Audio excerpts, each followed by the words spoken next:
આયંબેલની ઓળીમાં રવિવારે આયંબેલ તપમાં 70 નાના ભૂલકાઓ જોડાયા। શાશ્વતી આયંબેલની ઓળીમાં આજે રવિવારે આયંબેલ તપમાં 70 નાના ભૂલકાઓ જોડાયા। રામસુરી સમુદાયના મતિરત્ન વિજયજી મહારાજની નિશ્રામાં આયંબેલની ઓળીનો આજે ત્રીજો દિવસ। જૈનોમાં જપ તપ અને વ્રતનો ખૂબ મોટો મહિમા શાસ્ત્રકારોએ બતાવેલો છે। પુણ્ય કરવાથી અશુભ કર્મોનો નાશ થાય છે, પરંતુ આત્મા એ જે ચીકણા કર્મો બાંધેલા હોય તે તો આવા કઠિન તપ દ્વારા જ નિર્જરા કરી શકાય છે। આ આયંબેલની ઓળીના કાર્યક્રમ અંગે વધુ માહિતી આપતા જૈન અગ્રણી દીપક શાહે જણાવ્યું હતું કે જૈનોમાં ચૈત્ર સુદ સાતમથી પૂનમ સુધી 9 દિવસની નવપદની ચૈત્રી ઓળી કરવાની હોય છે, જેમાં 9 દિવસ સુધી ફક્ત બાફેલું થાન 24 કલાકમાં એકવાર લેવાનું હોય છે, જેમાં ઘી, તેલ, મરચું કે મસાલા કે શાકભાજી કે ફળ, મીઠાઈ, ચા, દૂધનો સર્વત્ર ત્યાગ કરવાનો હોય છે અને આખો દિવસ પ્રતિક્રમણ ભગવાનની પૂજા, સામાયિક મંત્ર જાપ, સાધ્યા ખમાસણા ભગવાન સમક્ષ કરવાના હોય છે। દરમિયાનમાં અલકાપુરી જૈન સંઘના ટ્રસ્ટી જયેન્દ્રભાઈ શાહે જણાવ્યું હતું કે અમારા સંઘમાં 220 આયંબેલની ઓળી ચાલી રહી છે અને 250થી વધુ આયંબેલ રોજ થાય છે અને આજે રવિવારના દિવસે પાઠશાળાના નાના 3 વર્ષથી લઈને મોટા બાળકો આયંબેલ તપમાં જોડાયા છે। તેમને પ્રોત્સાહન મળે છે તે માટે તેમનું બહુમાન પણ કરવામાં આવ્યું છે। અમારા સંઘમાં પંકજભાઈ શાહે એમના ગુરુ ભગવંતોની પ્રેરણાથી બધા ભક્તોએ આ આયંબેલની ઓળી કરાવવાનો લાભ લીધો। આજના આયંબેલમાં 3 વર્ષથી માંડીને 80 વર્ષના વડીલો આ આયંબેલ તપમાં જોડાયા હતા। સંઘમાં બિરાજમાન મતિરત્ન વિજયજી મહારાજે પણ આત્માના કલ્યાણ માટે આ આયંબેલ તપ કરવો જોઈએ એમ ભારપૂર્વક જણાવ્યું હતું। આ આયંબેલ તપની ઓળીના તપસ્વીઓના પારણા 13મી તારીખે સંઘમાં કરાવવામાં આવશે એમ સંઘ અગ્રણી ધર્મેશભાઈ શાહે જણાવ્યું હતું।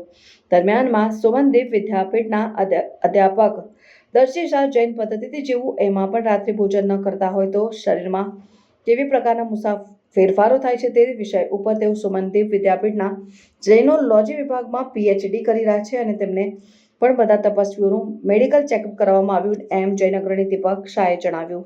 આજે અલકાપુરી જૈન સંઘમાં સરસ મજાના નાના ભૂલકાઓ, નાના બાળકો પાઠશાળાના એને સારા સંસ્કાર મળે એટલે પાઠશાળાની બહેનો દ્વારા પ્રેરણા કરીને નાના બાળકોને પણ આજે આયંબેલ કરાવવામાં આવી છે। દર્શક મિત્રો, આપને બતાવી દઉં કે જૈનોની અત્યારે શાશ્વતી હોળી ચાલી રહી છે અને આ શાશ્વતી હોળી એટલે પરમાત્માએ પણ આ હોળી કરેલી અને આવનારી 24મી આવશે એમાં પણ લોકો હોળી કરશે। આ તરવા માટેનું એક સરસ મજાનું સાધન છે। અલકાપુરી જૈન સંઘના ટ્રસ્ટી જયેન્દ્રભાઈ આપણી સાથે છે। સુમનદીપ વિદ્યાપીઠમાંથી શું નામ છે બેટા? હા, દર્શી જૈન એ ત્યાં ભણાવે પણ છે અને અત્યારે PhD કરે છે કે નાના બાળકો આ પ્રકારનું જો રાત્રિ ભોજન ના કરવામાં આવે તો એના શરીરમાં કેવા ફેરફાર થાય છે એવો PhDનો વિષય એમનો છે ને એના માટે અત્યારે બધા ફોર્મ ભરાવી રહ્યા છે, રિસ્પોન્સ લઈ રહ્યા છે। અને આ જે આખી આયંબેલની હોળી છે એ પંકજભાઈ અને એમના આચાર્ય ભગવંત, એમની રત્નપ્રભ વિજયજી મહારાજ સાહેબ, એમના ગુરુ ભક્તો દ્વારા આ આયંબેલની હોળીનું આયોજન કરવામાં આવ્યું છે।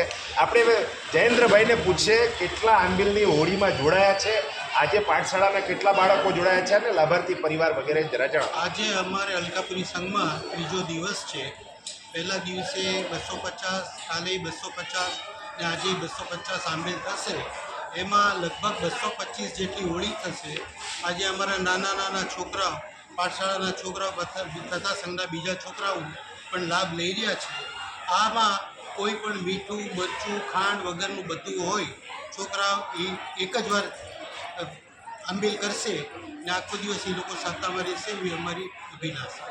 આજના અમારા સંઘના લાભાર્થી પંકજભાઈ, છોટુભાઈ તથા એમના મિત્રો છે ને રત્નપ્રભ સુરી ને આ લોકો બધા ભક્ત છે। અને કેટલા લોકો ટોટલ બાળકો જોડાયા છે? અમારે આજે બાળક 65 થી 70 બાળક આજે જોડાયા છે ને બધા લાભ લે। અને ટોટલ કેટલી આંબેલની હોળી છે? અમારે આંબેલની હોળી લગભગ 220 ઉપર થશે। એનું પારણું 13 તારીખે સવારે રવિવારે। આખા વડોદરામાં લગભગ 38 સંઘો છે, તેમાં કેટલી લગભગ સંખ્યા? આખા સંઘમાં લગભગ 6000 જેટલા આંબેલની હોળી ચાલી। આપનું નામ? જયેન્દ્રભાઈ શાહ, ટ્રસ્ટી। સુમનદીપ વિદ્યાપીઠ દ્વારા આપણી સાથે દર્શી દીપકભાઈ જૈન છે, જેઓ PhD કરી રહ્યા છે અને જૈન જીવન પદ્ધતિ જે છે, જૈનો રાત્રિ ભોજન ન કરે તો આના દ્વારા શરીરમાં કેવા પ્રકારના ચેન્જીસ હોય છે આ રાત્રિ ભોજન ન કરવાથી કે રાત્રિ ભોજનના ત્યાગ કરવાથી શરીરમાં કેવા ફેરફાર થઈ રહ્યા છે એવા જુદા જુદા વિષયને લઈને દર્શી જૈન એક પીએચડી કરી રહી છે. આપણે દર્શી સાથે જ વાત કરીએ. આજે અહીંયા બધા જે બાળકો ને બધા જે લોકો રાત્રિ ભોજન નથી કરતા એ લોકોનો આખો મેડિકલ ચેકઅપ કરી રહેવા આવ્યો છે. તો એમનું શું કહેવું છે આપણે સાંભળીએ. હા દર્શી.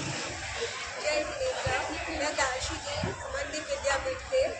मैं जैन लोगों के ऊपर स्टडी कर रही हूँ कि जो लोग रात्रि भोजन क्या फॉलो कर रहे हैं और नहीं कर रहे हैं उनमें क्या चेंजेस है बॉडी में, बीएमआई लेवल पे, ब्लड लेवल पे, लिपिड प्रोफाइल पे।